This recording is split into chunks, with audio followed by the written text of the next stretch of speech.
नमस्कार, बहुत बहुत स्वागत है आपका। मैं हूं आपके साथ नेहा दुबे। गिलियन बैरे सिंड्रोम यानी जीबीएस एक गंभीर स्वास्थ्य समस्या है और जिसका खतरा अब कई राज्यों में बढ़ता जा रहा है। महाराष्ट्र इससे सबसे ज्यादा प्रभावित राज्य बताया जा रहा है। पुणे में इसके सबसे ज्यादा मरीज है। मीडिया रिपोर्ट्स के मुताबिक पुणे में जीबीएस से प्रभावित रोगियों की संख्या 149 हो गई है और पुणे में अब गिलियन बैरे सिंड्रोम के कारण मृतकों की संख्या 5 हो गई है। गिलियन बैरे सिंड्रोम जो है वो वायरस से है और ऐसे में मुंबई में इससे पहली मौत हुई है। महाराष्ट्र में अब तक 8 लोग काल की गाल में समा गए हैं, जिसके बाद स्वास्थ्य विभाग सतर्क हो गया है। राजस्थान में भी इस वायरस के केस सामने आ रहे हैं। डॉक्टर्स का कहना है कि ये बीमारी नई नहीं है, लेकिन गंदगी और अस्वच्छ खान पान के कारण जो मामले हैं वो बढ़ रहे हैं। राजस्थान में जो केसेस है वो कई सामने आए हैं। इसको लेकर अस्पताल प्रशासन अलर्ट मोड पर है। इस बीमारी का असर मुख्य रूप से नर्वस सिस्टम, जी हाँ, नर्व सिस्टम पर ही पड़ता है। पूरे तरह से नर्व सिस्टम पर इसका असर पड़ता है, जिससे कि मरीज को न्यूरोलॉजिकल डिसऑर्डर जैसी गंभीर परेशानियां होने लगती है। एसएमएस मेडिकल कॉलेज के senior professor doctor Dinesh Khandelwal ने बताया कि जीबीएस वायरस के फैलने की सबसे बड़ी वजह स्वच्छ भोजन और पानी है। खासकर बाजार में खुले में मिलने वाली चाट, पकौड़ी, पानी पूरी और साथ ही साथ ठंडी चटनी और दूषित पानी संक्रमण का मुख्य कारण बन सकते हैं। जीबीएस एक ऑटो इम्यून डिसऑर्डर है। जब ये बैक्टीरिया शरीर में प्रवेश करता है तो शरीर इसकी पहचान कर इससे लड़ने के लिए एंटीबॉडी बनाता है, लेकिन समस्या तब हो जाती है जब शरीर की बनाई गई एंटीबॉडी शरीर की नर्व सिस्टम पर ही हमला करने लगती है। इस बैक्टीरिया के मॉलिक्यूल्स इंसान की नर्सों के मॉलिक्यूल्स से मिलते जुलते होते हैं और इससे शरीर की एंटीबॉडी इन्हें भी दुश्मन मानकर नष्ट करने लगती है। इस कारण नसों की कवरिंग डैमेज हो जाती है, जिससे कि उसमें करंट का प्रभाव कम होने लगता है। नतीजतन ये रहता है कि मरीज के हाथ पांव में कमजोरी, झुनझुनी और लकवे जैसे लक्षण उभरने लगते हैं। ये वायरस मुख्य रूप से संक्रमित भोजन, दूषित पानी, अस्वच्छता के कारण फैलता है। जिन लोगों की इम्यूनिटी कमजोर होती है उन्हें इस बीमारी का खतरा ज्यादा रहता है। बाजार में खुले में मिलने वाले फास्ट फूड, गंदे पानी और बनी चटनी जो है वो मिलावटी आइसक्रीम जैसी चीजें भी संक्रमण को बढ़ा रही है।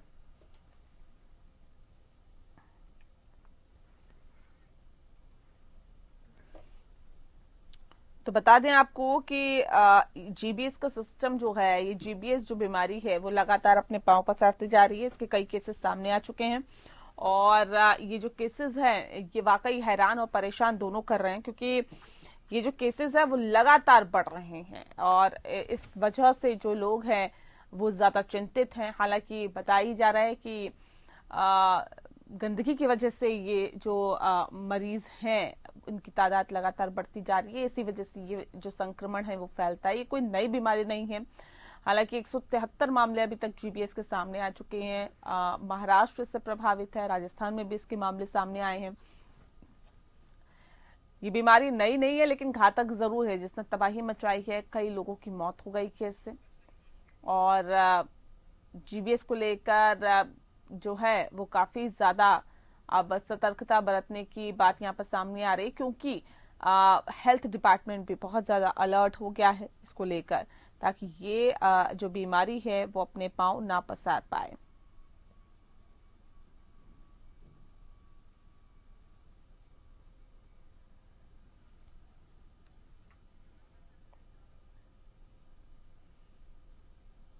और इस वक्त हमारे साथ नरेश चावला जी सीधे हमारे साथ जुड़ गए हैं, उनसे हम बातचीत करेंगे। और भी खास मेहमान हमारे साथ जुड़ेंगे, क्योंकि ये जो विषय है वो बहुत ज्यादा गंभीर है। इस विषय को यहाँ पर समझेंगे और समझने की हम कोशिश करेंगे और इस बीमारी की तह तक जाने की कोशिश करेंगे कि आखिर बीमारी क्या है, क्यों फैल रही है, कैसे फैल रही है, इसको कैसे रोका जा सकता है। तफसील से चर्चा करने के लिए हमारे साथ डॉक्टर नरेश चावला जी हैं, जो कि नेशनल ज्वाइंट सेक्रेटरी है IMA के। बहुत स्वागत है सर आपका। डॉक्टर प्रवीण कुमार जी हमारे साथ जुड़ गए हैं, हेल्थ एक्सपर्ट हैं। सर आपका भी बहुत बहुत स्वागत है। डॉक्टर नरेश, इस खास कार्यक्रम की शुरुआत मैं आपके साथ ही करती हूँ।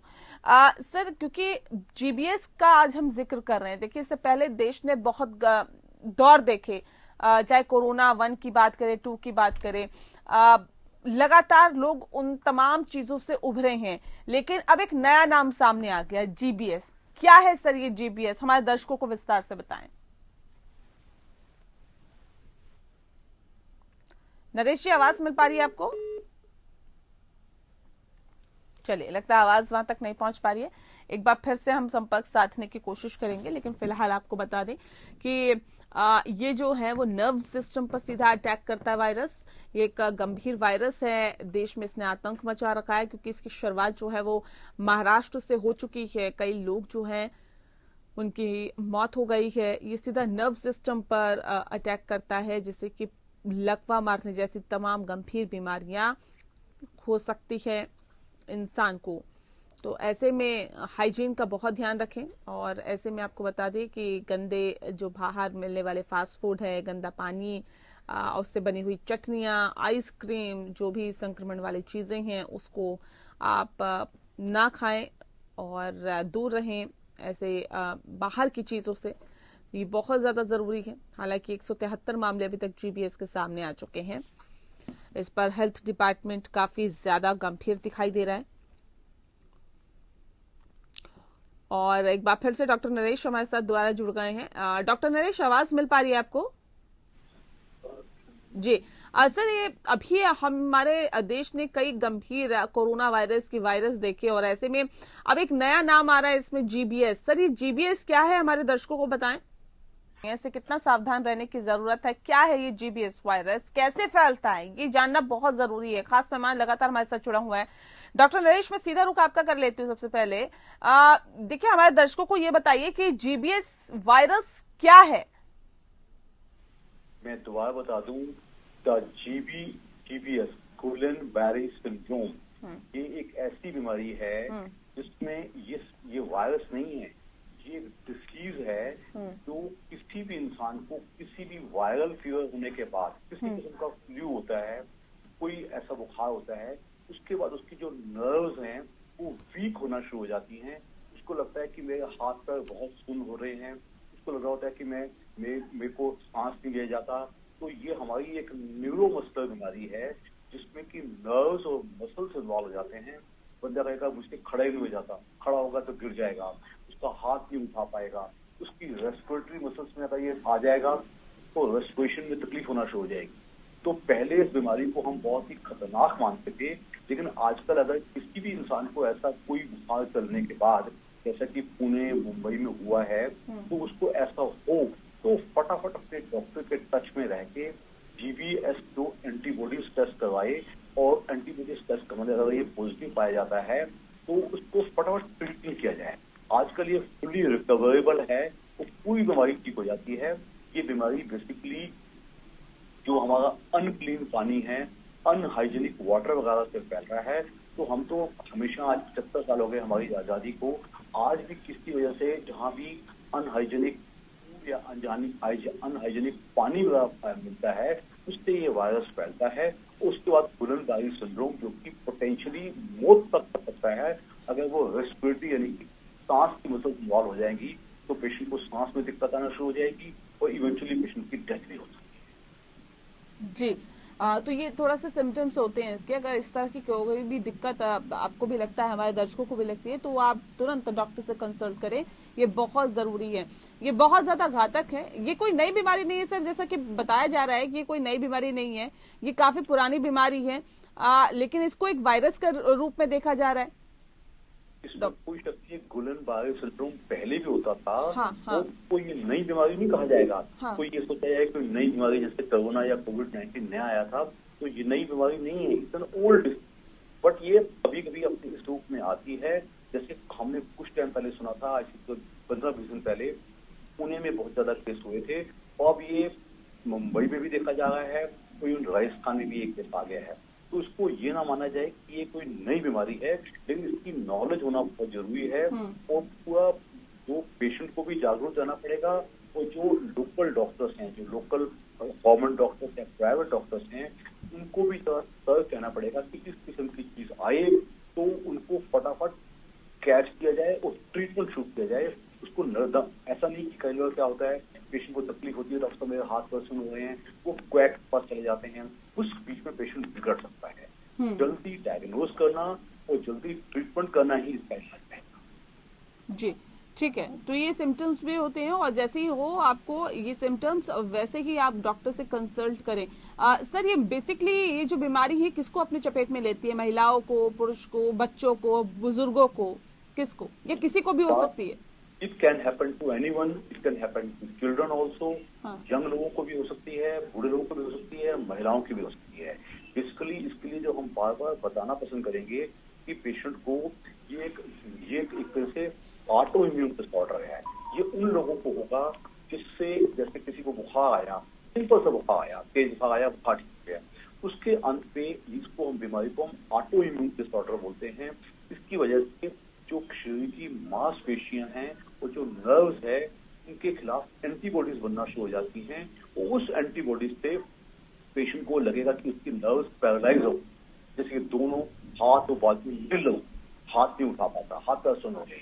अगर यही बीमारी सांस की मसल्स में हो जाती है तो पेशेंट की डेथ तक हो सकती है, क्योंकि वो सांस नहीं ले पाएगा। तो इस तरीके से इसके प्रति डॉक्टर्स का भी जागरूक होना, और आम जनता आपके चैनल के माध्यम से, जैसे लोग आम जनता देख रही होगी, तो ऐसा हो उसको आप नजरअंदाज मत कीजिएगा, वो एक्स से मत जाइएगा। अगर आपको लगता है कि आपके हाथ पैरों में कमजोरी है, सुनपना होता है, मांसपेशियों में दर्द और ऐंठन आती है, चलने फिरने में दिक्कत आती है, सांस लेने में परेशानी आती है, चेहरे या किसी के दूसरे अंग तो में लगता है कि मुझे लकवा मतलब मुझे पैरालिसिस हो रहा है, तो ये सब सिम्टम्स हैं जिसमें कि पेशेंट इमीडिएटली एक अच्छे सेंटर में जाए। सर ये बुखार के कितने टाइम बाद ये सिम्टम्स दिखने लगते हैं? मतलब जैसे फीवर होता है उसके बाद कुछ दिन तक फीवर रहता है, ये कितने दिन तक फीवर रहता है, उसके बाद ये जो आप बता रहे हैं ये सिम्टम्स कब से दिखने शुरू हो जाते हैं, और कब ऐसा लगता है कि नहीं अब तो जरूरत है डॉक्टर्स के को कंसल्ट करने की?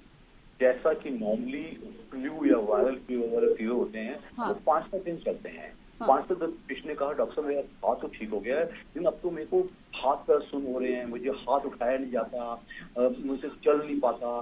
तो ये अगर सिम्टम्स होंगे बुखार के बाद तो किसी को भी ऐसा हो सकता है। लेकिन जो ये गुलन-बारी सिंड्रोम या जीबीएस वाले पेशेंट होंगे, उसमें चीजें बहुत ही आउट ऑफ प्रोपोर्शन होंगी। अगर एक बुरा आदमी ऐसा कहेगा तो हम विश्वास कर लेंगे उसको कमजोरी आ गई होगी।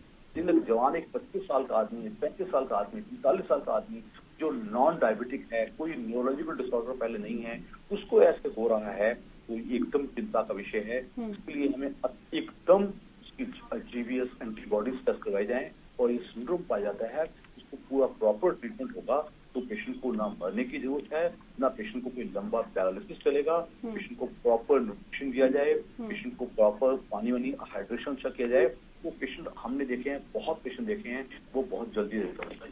सर बेसिकली ये होता कैसे, मतलब क्योंकि हमने जहाँ तक पढ़ा है वो यही बताया जा रहा है कि गंदगी से ये जो वायरस है ये फैलता है। हालांकि आपने कहा कि ये वायरस नहीं है, गंभीर बीमारी है, लेकिन ये गंदगी से फैलती है। फास्ट फूड जो बाहर का खाया जाता है, खुला फूड जो खाया जाता है, उससे फैलती है। सर आप बताइए एज अ डॉक्टर कि किस चीज से ये बीमारी फैलती है, अपने आप को इससे दूर रखना है तो क्या सतर्कता बरतें?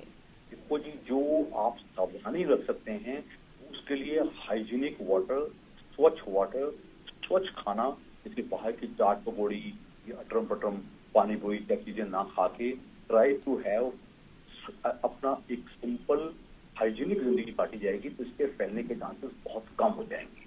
जैसे कि मैंने पहले बताया, ये एक ऑटो इम्यून डिसऑर्डर है, तो किसी भी वायरल फीवर या किसी भी दूसरे बुखार के बाद एक ट्रिगर हो जाते हैं। ट्रिगर का मतलब एकदम शुरू हो गया।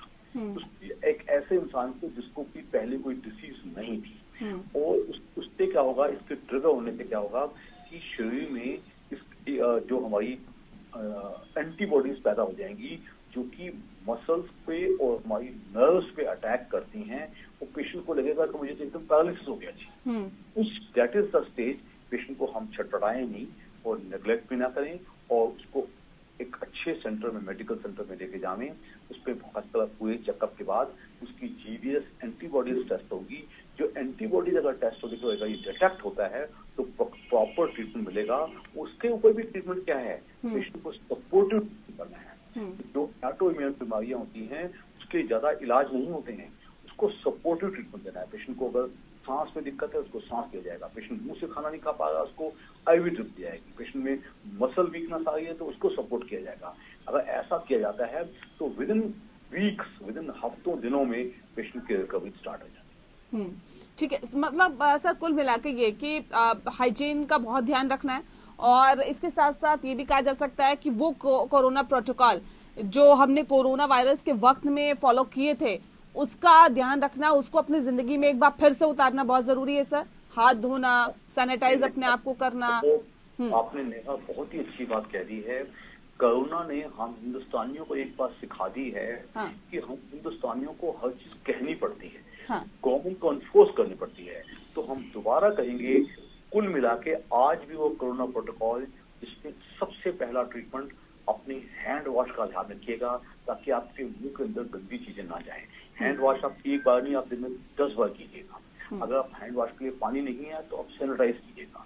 दूसरा, वायरस ज्यादा ना हो उसके लिए एक मास्क N95 मास्क का इस्तेमाल करना, पर्टिकुलरली यंग पेशेंट्स के लिए जो कि छोटी उम्र के बच्चे हैं और जो एल्डरली लोग हैं और जिनको दूसरी बीमारियां पहले से ही है। कोई डायबिटीज है, अनकंट्रोल्ड शुगर है, कोई अनकंट्रोल्ड ब्लड प्रेशर है, उसको कोई HIV का पेशेंट है, कोई पहले से इम्यून डिसीज या कोई इम्यूनोसप्रेसेंट्स चल रहे हैं, या कोई ऑर्गन ट्रांसप्लांट का पेशेंट है, और प्लस या कोई एल्डरली पेशेंट है जिसकी जिंदगी पहले ही ऐसे चल रही है कि रो धो के एज पे चल रही है। तो इन लोगों को हमें प्रिकॉशंस देना बहुत जरूरी है और इसके अलोंग साइड एक न्यूट्रिशियस डाइट जिस भी उम्र के हिसाब से हो, अगर इसका ख्याल रखा जाए तो हम समझते हैं कि ये चीजें वो चीजें हैं जो न केवल हमें कोरोना से बचाती थी, हमें वायरल फीवर से भी बचाएंगी और ऐसा जो इम्पेंडिंग कोई GBS यानी कि गिलन-बारे सिंड्रोम हो सकता है उससे भी बचाएंगी। बिल्कुल, और ऐसे न जाने कितने वायरस जो हैं वो हम लोगों के बीच में रहते हैं, उन तमाम वायरस से आपको बचाएगी अगर आप मास्क पहनेंगे और उन्हीं कोरोना प्रोटोकॉल का पालन करेंगे जो कि आप करते आए हैं कई सालों से, उसी को अपने जीवन में उतार लीजिए और उसी का आप पालन करिए तो जाहिर तौर पे कहा जा सकता है कि आपकी जिंदगी बेहतर रहेगी और बीमारियों से दूर आप रहेंगे। बहुत बहुत शुक्रिया आपका नरेश चावला जी, आपने बहुत ही बेहतर तरीके से हमारे दर्शकों को बताया GBS के बारे में। GBS क्या है, क्यों ये लोगों को संक्रमित कर रहा है, कैसे कर रहा है, किस चीज का ध्यान रखने की आपको बहुत ज्यादा जरूरत है, क्या करें कि इस बीमारी से अपने आप को दूर रखे, अपने परिवार को दूर रखे। ये बहुत बेहतर तरीके से नरेश जी ने आपको बताया। और इसी के साथ इस खास कार्यक्रम में फिलहाल के लिए इतना ही। मुझे दीजिए इजाजत। नमस्कार।